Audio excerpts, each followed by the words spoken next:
Hello mga kabansa, magandang araw po sa ating lahat. Sa mga OFW po dyan na nanonood at nakasubaybay sa Bansyong and Sandra Vlog, maraming salamat po sa inyong pag-tune in.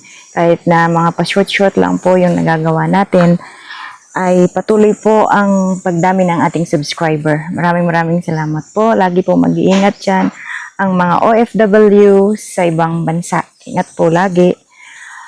Today's video, nais ko pong i-share sa inyo yung ating subscriber. Malapit na po tayong mag 500. Yay! Maraming salamat po sa subscriber namin ng Bansyong and Sandra Vlogs.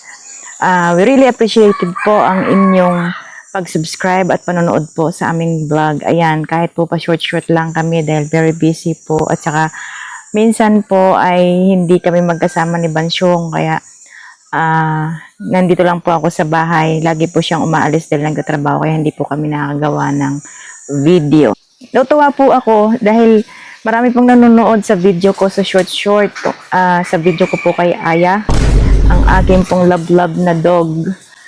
Hindi po ako mahilig sa aso. At takot po ako sa aso dahil sa ibang bansa po, ilang beses na ako nakagat ng aso. Kaya medyo nagkaroon po ako ng phobia.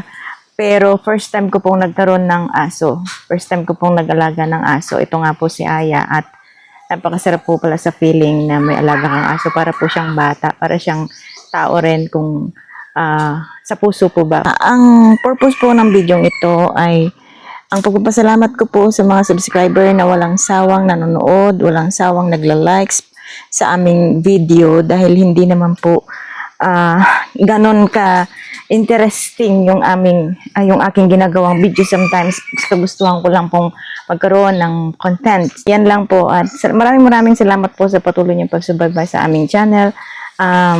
Utang na loob po namin sa inyo ang pag-subscribe at panonood po ng aming channel. Maraming salamat po. To God be the glory.